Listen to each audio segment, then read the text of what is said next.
Welcome back to Reality Asserts Itself on the Real News Network. I'm Paul Jay. We're continuing our interview with Cindy and Craig Corrie, who are the parents of Rachel Corrie, 23-year-old American peace activist who was crushed to death in Gaza by an Israeli bulldozer on 16th of March, 2003. Thanks for joining us again. And I'm assuming everybody watched the other segments, but if you hadn't, Rachel was out there protesting or trying to block the demolition of a house in Gaza that was about to be demolished as part of what most people consider a kind of collective punishment, or they just want to open up some more territory, as you were saying in the earlier segment. You sued, launched a civil case against the Israeli government and the Israeli Defense Force. Why? We learned very early in March of 2003 that President Bush had talked directly with Prime Minister Sharon about what had happened to Rachel the day after she was killed, and had been promised a thorough, credible, and transparent investigation into Rachel's case. There was, in Rachel's case, a military police investigation in Israel, which is very unusual. There's a lot of criticism of investigations in Israel by human rights organizations, Israeli human rights organizations, and legal ones. And one of those criticisms is that there are so few actual investigations that proceed after Palestinians are harmed. But there was a military police investigation in Rachel's case, but the Army found that no fault had been committed. The Army had behaved perfectly that day. They brought no charges, they closed the case, and they declined to release their report to the United States government. They did allow a couple of members of the American Embassy to read the report. A couple of people in the State Department were able to read it later, and eventually some of our family members were able to read the report. We then turned to the U.S. government. What was the gist of the report? They went through some of what happened that day, had some testimony from different people. But basically it was that Rachel couldn't be seen. It was an accident.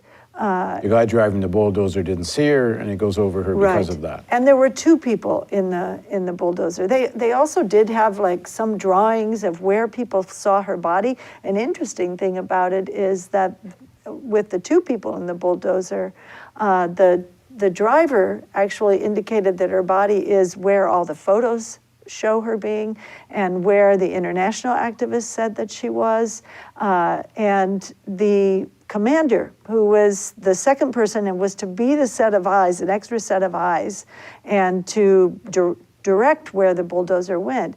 He had her body behind a huge mound of earth, and others that testified initially in that also said that that's where her body was, and they were trying to say that she couldn't be seen. The driver had her right where she was in between, after she was run over by the bulldozer, between the bulldozer and between some dirt that had been pushed, but she was in the middle of that. So there was already in the military police report evidence that hadn't been reconciled, testimonies that weren't reconciled between these differences, and that became even more obvious in the court testimony. One thing that they said that was later we found not to be true. I mean, there were falsehoods, complete falsehoods in the military police report. One was that there had been a representative of the American Embassy present when autopsy was performed on Rachel. Our family didn't find out until we actually read FOIA documents where we saw an American Embassy official, high official, saying, we didn't have anybody at that autopsy, did we? And then later we were able to confirm that there had been nobody there at all. So it was a pretty standard, kind of report where they take some evidence and they arrive at a conclusion, and their conclusion was that it was an unfortunate accident. But your lawsuit was more than whether the guy in the bulldozer can see or not see. Your basic case, if I understand it correctly, was that the whole policy had to lead to something like that. The policy itself was unjust. Well, I'm not sure it went that far, but we did sue the Israeli government and the military of Israel. So we weren't looking at the bulldozer driver himself. It was the whole situation, yes. So we were looking for information because it was, as we said, that report came out, but it was actually Colin Powell's chief of staff when Colin Powell's in the State Department. They said that's not. Larry Wilkerson. Larry Wilkerson said that's not a thorough, credible, and transparent investigation. And so we were trying to get some information and, of course, accountability, and that would go to the old military, as you say. So just back up one sec, because we've done several segments. In the first segment, we kind of painted a picture of that day. Just quickly paint it again for people that may not have seen the earlier segment. Yeah, so Rachel was standing out on the border with the border between the Gaza Strip and Egypt, where Israel was bulldozing wholesale houses down, and they were trying to prevent that. And she was standing in front of the home of the Nasrallah family that was owned by two brothers. They each had a wife, and there were a total of 5 children that were all home in the wall behind which she stood. Bulldozers would come up to the activists that day, but they would stop right as they got to their feet. And so that had been going on most of the day. About 5 o'clock, the bulldozers actually retreated for a little while. How many activists were there? There were 7 altogether, I believe. 8 with Rachel. With the International Solidarity Movement. Exactly. And they were from United States, of course, but mostly Great Britain. And the basic idea here is the Israeli government, in theory at least, is not going to want to run over a young American, or they might, a young Palestinian. A Palestinian walking on in that area would probably be shot. In fact, we learned through the lawsuit that they entered into the log after Rachel was killed, that the standing order is anybody in this area is to be shot to kill, any adult in this area. That's, blatantly illegal. In fact, many kids were killed in the area, too. Yeah, a couple of years later, I think it was, little Iman El-Shams, I believe it's El-Ham, was shot. A captain in the Israeli military went out and emptied his gun into this girl, saying that he was confirming the kill of a 13-year-old child. And that was the only reason we know about that, is because that was captured in radio communications and somebody let that out to the world. So the Israeli Supreme Court recently, this is just February 2015. February 12th of this year. Right. Yeah.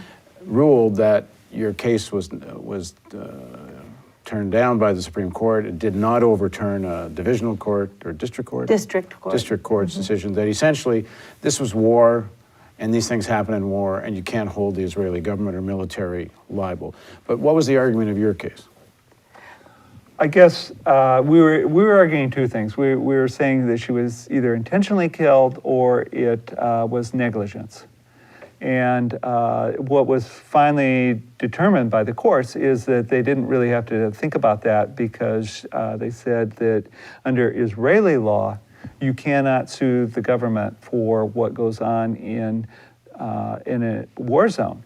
But of course, under international law, in the first place, the Gaza Strip is occupied territory, so they have an active duty to protect civilians there. And under international law, you would look to see whether the soldiers were acting legally. And so this flies right in the face of international law, and it's upheld by their high court. So their high court is saying, I explain it, they're outside the law. They're not, they're proud of being outlaws. And I think the world has to admit that. We have to deal with that. From my perspective in the United States, we give over $3 billion of funding to Israel every year. Why are we doing that to somebody who says they will not abide by international law? And we see they don't, and they say they don't have to. And the violation of international law is knocking down all these people's houses. Well, that is true, although just completely ignoring civilians being your area, not taking every possible process or procedure to try to prevent harm to civilians is really what we're talking about in Rachel's case. We found it very hard in the lawsuit to to try to provide any context about these home demolitions. The judge basically didn't want to let any of that information into the court, why Rachel was there. Human Rights Watch has come out with a statement about how damaging this Supreme Court verdict is, not only to Palestinians, but also to Israeli soldiers, because it basically gives them license to do anything again, and not have any consequence, except we know that the greatest loss of death in the Israeli military is suicide. So people do live with these things or don't live with these things that they've done. Human Rights Watch in their decision, though, did point to the fact that they had documented all of this massive home demolition that had occurred there, and it was their belief that there was a very likely possibility that everything that the Israeli military was engaged in at that time was illegal under international law. I'd just like to say, too, that thinking about the children there, because it was a civil case, we're able to hear from very high-level officials in the military under oath. And one of them was a colonel, Pinhas Swaritz, who was in charge of that whole area of southern Gaza. And he took over about 6 months before Rachel was killed in that part of Gaza. And I checked B'Tselem, Israeli human rights organization's records of all of the fatalities during that period. And from the time he took over until Rachel was killed, during that 6 months, there were over 100 people in the southern part of Gaza that were not engaging in hostilities in any way. So they weren't engaged in any resistance, but over 100 people under his command were killed. These were civilians. And over 40 of those, I can't remember the exact number now, but I remember over 40 were children. So before, and Rachel wrote about seeing the posters on the wall of Ali, a young boy who had been killed right before she got there. So the amount of death and injury and destruction is pretty unfathomable for people here. And yes, I definitely feel like most of the activity that was occurring there was probably counter to international law. And you were promised by President Bush, that you'd get something open and transparent and thoroughgoing. What was the actual words of the promise? Thorough, credible, and transparent investigation, and that was made by Prime Minister Sharon to President Bush. But of course, that's from one head of state to another, and then the family has to try and enforce that. We can't enforce that. We need our government as an institution. We've had a lot of help from caring individuals in our government, in institutions that have done almost nothing. We need the institutions to work. We need our State Department to go to bat for us. And has there been any response to the Supreme Court decision? Because this ends it as far as the Israeli process is concerned. There's not been a public response by our government to that. We have talked with high-level people in the State Department and asked them, said, it seems to us that you should be concerned about this. If you let that promise go unfulfilled, and if you look at this court proceeding and make no statement about it, that's okay. Another sort of outrageous thing is that the court said that Rachel would be responsible for her own death because the U.S. Embassy had issued a travel warning. Now, the travel warning wasn't actually in evidence. The lawyers had come with a travel warning that was actually after Rachel was killed because she was killed by the Israelis. So it wasn't in evidence, but the judge took it anyway and it was referred to by the high court, so that somehow what our government does to try to protect traveling U.S. citizens becomes a license to kill by the Israeli government, and you're not going to comment on that? Our government, we did have somebody from the embassy in every time we were in court. And so there was, and often it was the consul general.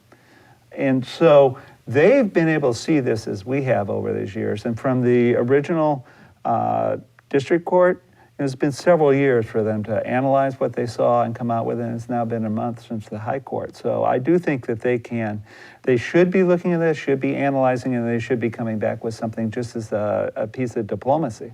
And our expectation is that they will do that. We've asked for that. And so we'll wait and see what happens. my understanding is the Israeli Supreme Court decision, if I understand it correctly, is Israeli law trumps international law, and we're at war, and bad things happen, too bad. And the American government, under American law, if I understand it correctly, at least, in practice it may be another story, at least does recognize some international law when it comes to war. So shouldn't they be objecting to this? We believe so. And as I said, that we're in the Washington area. We've been in Washington, D.C. this past week, meeting with the State Department and with members of Congress. The problem here, obviously, is the American Army has committed so many similar atrocities in Iraq and so many places around the world that if they take a stand on Israel's culpability in such things, then people are going to say, well, the American government should be culpable too.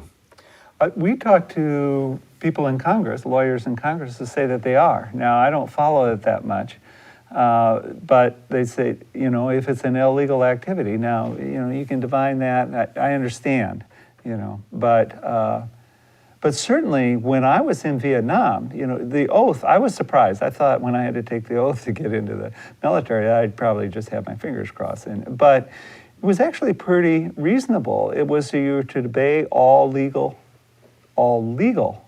orders.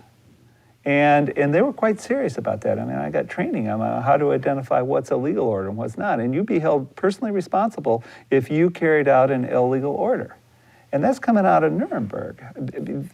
We cannot allow ourselves to go back to the way the world was before World War II. I mean, it's bad enough the way it is now. So we have to hold a line somewhere, and that's not it's a very important line, but it seems to me it's a pretty low hurdle for everything that we've learned since then during my lifetime. For some of our younger viewers, Nuremberg were the trials of Nazi officers and leaders after World War II, which found the line, I was only following orders, did not make you less culpable if you knew what you were doing was illegal and was a war crime. There seems to be a lot of interest in forgetting about Nuremberg these days. What's next?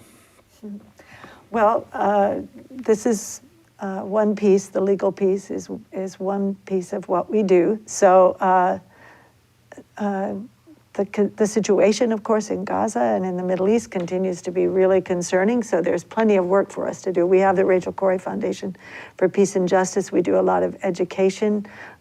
We have connections with people in Gaza and try to provide some support there. We have scholarship programs that we're involved with and so forth. So we'll do all of that work. With the outcome of the Supreme Court case, I think, we have a story to tell now about this. It's really important to get the word out, and we thank you for letting us talk about it here. I think people need to understand how really damaging this verdict is, and to challenge it in all the ways that we can and I think here in the U.S. we have a lot of work to do with our Congress and so forth.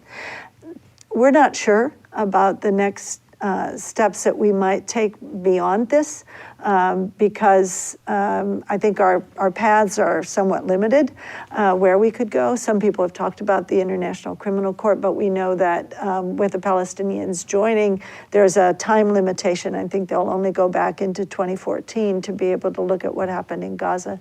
And there's also a level. Obviously, Rachel's one person, and what happened in Gaza is thousands of people.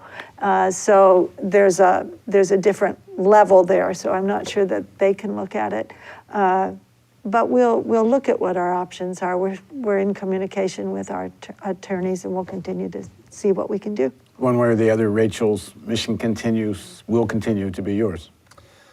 Yes, I think so. And when Cindy was talking, I was thinking, well, kind of next is we're going to go to New York for Rachel's birthday on April 10th. And the play, My Name is Rachel Corrie, is coming back to New York. So people along the East Coast can hop on the bus and go up there. And this is a play that's actually written by Rachel. It's considered to be edited by the British actor Alan Rickman and Catherine Viner from The Guardian. But it's a young woman one-person play that's bringing out all of her words. So if you want to know more about Rachel and get a feel for Rachel, come to the play or read her book. There's some other ways to get to know our daughter besides her poor parents trying to talk for her. Well, thanks very much. Thank Thank you. And thank you for joining us on the Real News Network and Reality Asserts Itself.